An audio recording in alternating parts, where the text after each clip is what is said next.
If someone you love passes away and chooses to reincarnate before the time of your transition into the spirit world, then how is it possible for the spirit of your loved one to greet you when you cross over into the other side?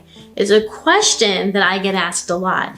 And of course, in this video, we're going to dive into that topic. But before we do, I'd like to take a moment to introduce myself. My name is Nicole Guillaume, and I'm a psychic medium. Not only do I help people to connect with their loved ones on the other side to gain messages that do in fact prove that life exists after life, but I also help people to accept, embrace, and enhance their own psychic abilities and their understanding of the spirit world. So when it comes to this topic of whether or not we will be able to meet our loved ones on the other side if they've reincarnated, well, I believe it's not only possible, but I believe it happens more often than not. So let's talk about how this is possible. How are you able to meet the spirit of your loved one if they've already reincarnated? Now, for those of you who don't understand or are unfamiliar with the idea of reincarnation,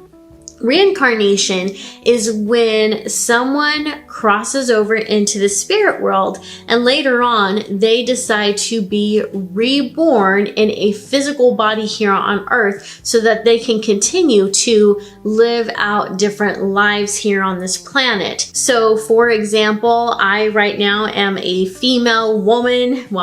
Yeah, I'm a female. I'm a woman. I am a psychic medium. I'm a spiritual mentor. But in another life, I may have been a man. I may have been a person who was more of an atheist. You know, there would have been different lessons that I learned in that lifestyle or in that timeline. And then when I passed away and went into the spirit world, at some point I decided to come back and to inhabit another body so that I could live out a new story and have new adventures and learn new lessons. So in essence, that's what reincarnation is. So again, this topic is if somebody has already reincarnated, so they are occupying a body on earth when you've crossed over at that same time, how are they able to connect with you? So to really understand the dynamics of how this works, there are three different theories that we need to go over. So the very first theory would be the holographic universe, or rather the world as we know it being a sort of virtual reality. So really a type of game, a construct that we are all involved with. The second part of this theory, or the second theory I should say, is that which says that all time is relative and happening at exactly the same time. The third theory we need to understand would be the biology of the soul and how the soul is omnipresent, meaning that the soul can be in several different places at the exact same time. So let's talk about the universe as a hologram.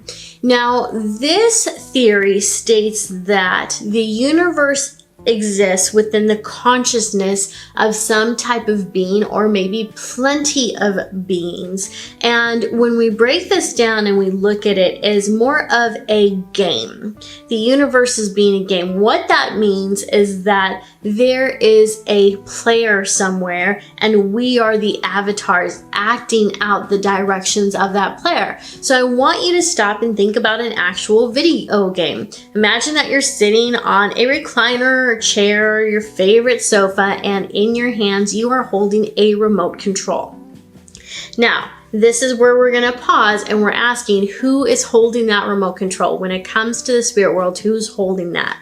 Well, there is a belief in many different cultures and in different religious systems that state that there is a part of our higher self, of our spirit, that is always in the spirit world. So the person that is holding that remote control, that is guiding the character through that game, would be your higher self, would be that portion of you, that section of you that is always in the spirit world. You with me so far? Okay, good. So, who is the character? When we're playing a video game, we have an avatar, right? We have a character that we have created. And if we're playing a different role-playing game, it means we may have been able to decide if our character is tall, short, heavy, slim, athletic, blonde, brunette, has a scar, has perfect skin. We get to initiate and direct exactly how the physical appearance of our character is. And as we begin to play the game, we also get to determine what type of attitude our character is going to have. We get to decide if that character is maybe going to be a fairy, an explorer, a detective, a warrior, a soldier of some type. Is this person going to be rogue? Does he or she follow the rules? You know, and as we interact with different people in the game, a personality begins to unfold and different adventures become present to us, and we have all these different choices that we get to make in the video game. Well, we here on the earth are the avatars of that video game. So we are the ones that are interacting with this 3D reality, with this console, with this construct. And the reality would be that this isn't the reality. This is the video game. But in the spirit world where our higher self is still dwelling, that would be the real self. That would be the real world, so to speak. So what that means is that if somebody were to reincarnate, there's a part of their soul that is always in the spirit world. So that right there already tells us how we are able to connect with the spirit of our loved one if they've reincarnated at the time of our passing.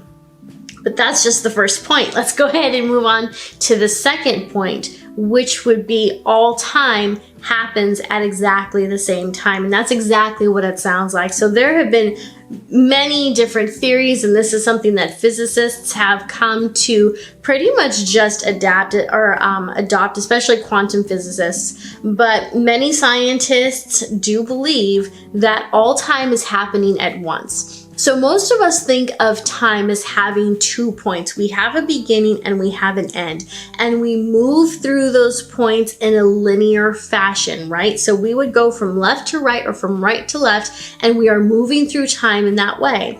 Now that is how we experience time in this construct, in this reality game. As humans, that's how we perceive the passing of time, is we're moving through it in that linear fashion.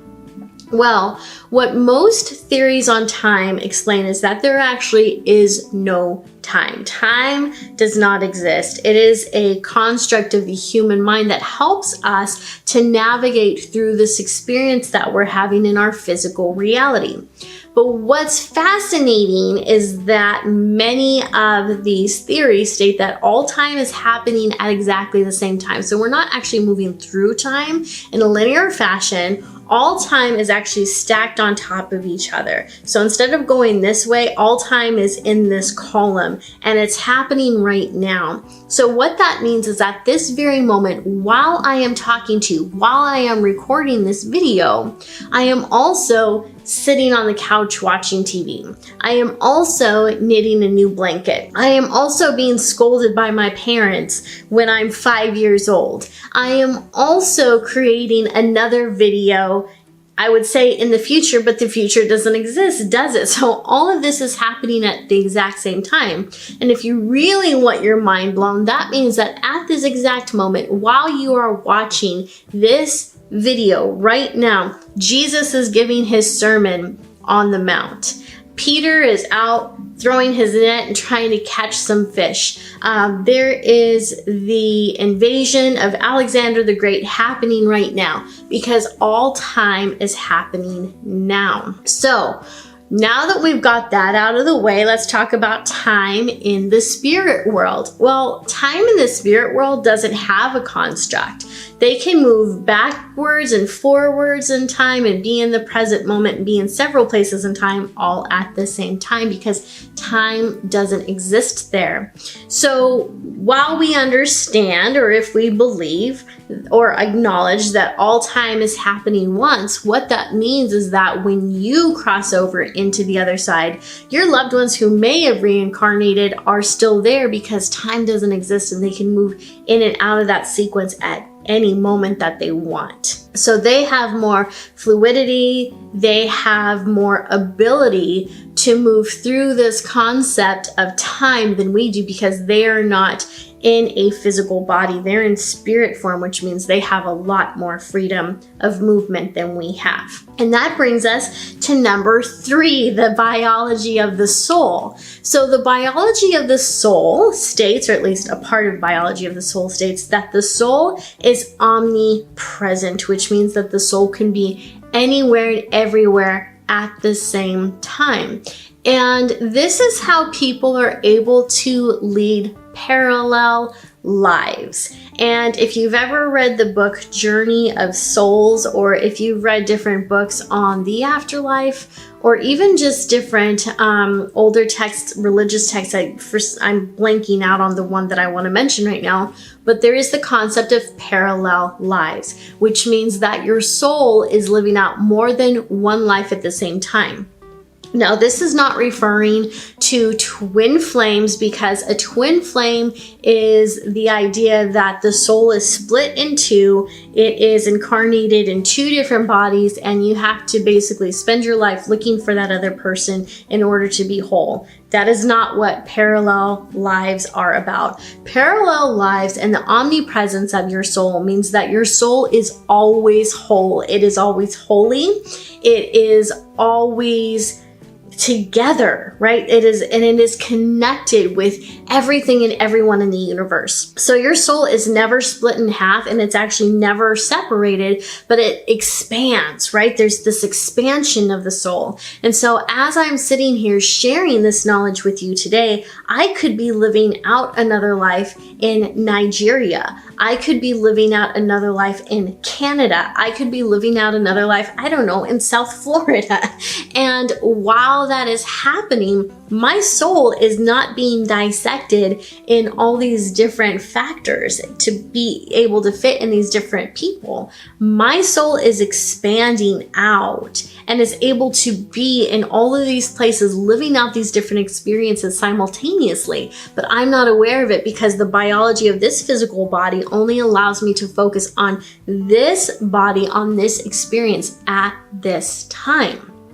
So if we're able to have these parallel lives here on earth, we're also able to have a parallel life while we are still in the spirit world. And the spirit world is really where everything is connected, right? It is through spirit that we have this feeling of oneness, that we are all joined, that we're all connected. So the whole idea of the soul being able to be in many different places at the same time, and also having a sort of higher self that's always in the spirit world, does resonate with me, because if we have a part of ourselves that's always in spirit, I think that gives us more credence as to how spirit communication is even possible, especially for people like me who are mediums, because if we're able to tune into that part of ourselves that is still in the spirit world, I believe it's through that mechanism that we are able to connect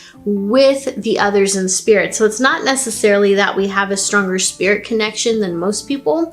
It's that we have a stronger connection to our higher self, which is able to help us to connect to those different spirits in the spirit world. And so with that, if you're someone who is longing to connect with your loved one on the other side, I would like to invite you to take a look at my website over at guidingechoes.com, because over there I do offer personalized one-on-one private sessions where I spend time with you and spend time tuning into you and connecting to the energies around you.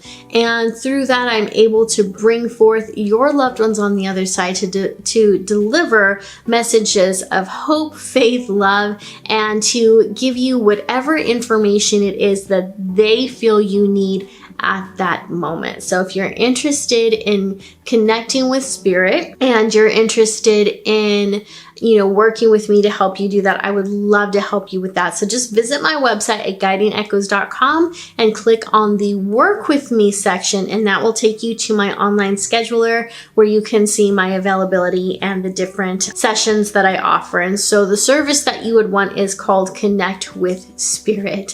So with that, I would like to thank you again for watching this video. If you have any questions, please put them in the comment section down below. And of course, as you know, we love to talk about these type of topics here on this channel. And so if you look over to the side, there are plenty of more videos similar to this that you can sink your teeth into. So be sure that you check those out. And again, thank you for watching this video. Thank you for hanging out with me today, and I will see you in the next video.